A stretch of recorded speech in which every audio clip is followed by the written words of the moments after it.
Yahoo Bedibancha, donc aujourd'hui je te retrouve avec l'extrême plaisir pour une nouvelle vidéo sur la chaîne et aujourd'hui on va parler d'un hentai, donc un manga âge conseillé aux 18 ans et plus. Dans cette vidéo on va parler donc du manga Infidelity. Le manga Infidelity est un one-shot des éditions Taifu dans leur ancienne collection qui était sans interdit et nous sommes sur un titre qui date de 2013 où du coup les genres on va être sur un chapitre, une histoire et surtout on va parler d'infidélité et de tromperie. Voilà, c'est le thème phare du coup de ce manga.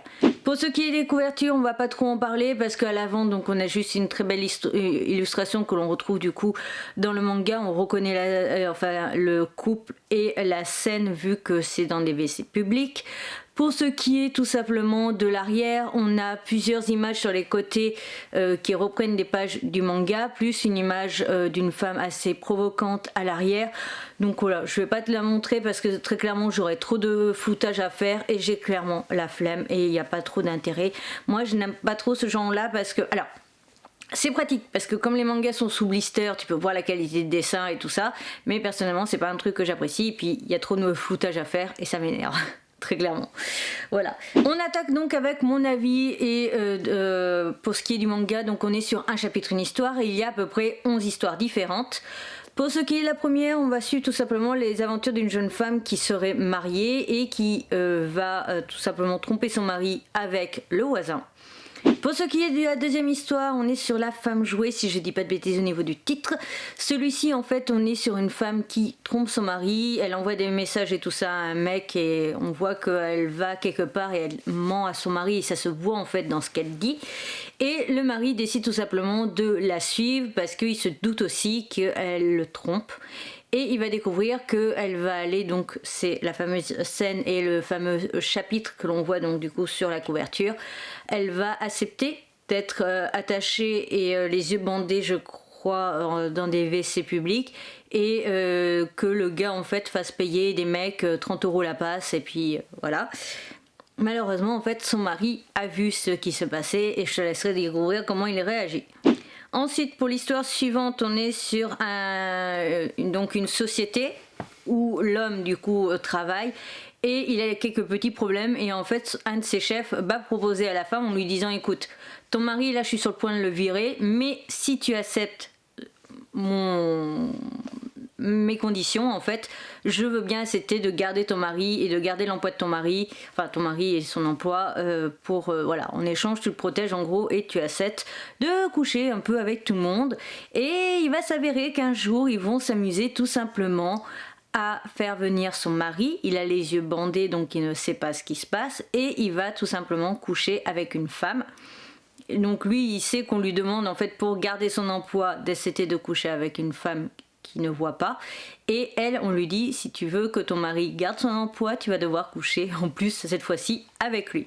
Voilà, donc je te laisserai découvrir l'aventure, c'était plutôt fun à suivre et j'ai vraiment apprécié d'ailleurs ce chapitre parce que on voit aussi un petit peu, là c'est sur plusieurs jours et on voit en fait la culpabilité des deux personnages en fait par rapport à l'acte en soi. Ensuite on a une copine d'occasion, la pureté pervertie. On suit les aventures en fait d'un duo qui vient de se mettre en couple, je t'expliquerai pas le pourquoi du comment, mais il va y avoir plusieurs mecs qui vont débarquer dans leur chambre alors qu'ils étaient dans un love hotel et elle va se faire prendre par plusieurs messieurs en même temps. Pourquoi? Ça je te laisserai le découvrir du coup dans le chapitre.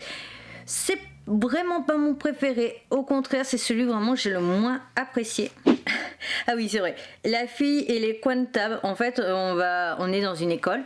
On va voir une jeune fille qui va se faire plaisir en utilisant un coin de table et un de ses camarades d'école va la surprendre tout simplement en train de le faire et donc ça va un petit peu déraper et il va jouer avec ça et avec cette information là et j'ai trouvé ça plutôt drôle. Voilà, j'ai bien aimé l'idée en soi etc et pourquoi pas en fait tout simplement.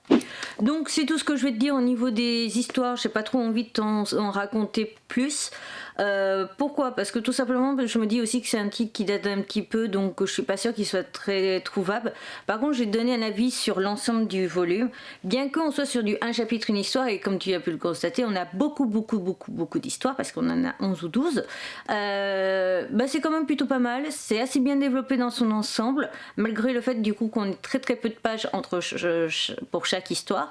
J'ai trouvé ça plutôt pas mal, et ce que j'aime énormément en fait dans ce titre, c'est qu'on va être vraiment basé sur un thème, et on reste sur ce thème en fait dans tout le volume, et ça je trouve ça cool. Parce que j'en ai un peu marre des un chapitre, une histoire où t'as un peu de tout, t'as rarement d'ailleurs de la tromperie, c'est souvent des personnages entre eux ou alors de la couleur. Mais je trouve ça pas mal justement ça d'avoir cette situation là, et je trouve ça original.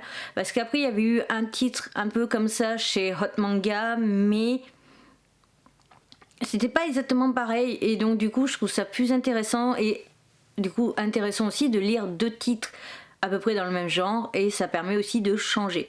Moi honnêtement là, ce que j'ai envie de te dire aussi dans ce que j'aimerais lire pour 2023 ou 2024 dans les hentai, c'est voir plus des titres comme ça concentrés sur un thème, l'infidélité, la couleur éventuellement, ça peut plaire à des gens.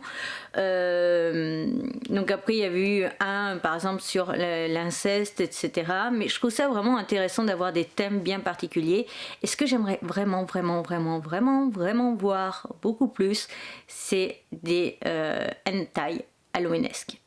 Très clairement je rêve de titres d'Halloween, mais vraiment comment j'ai pu présenter là la petite succube, ou un autre aussi qui était Ne te retourne pas, des éditions Hot Manga. Franchement j'aimerais beaucoup plus de titres dans ce genre là.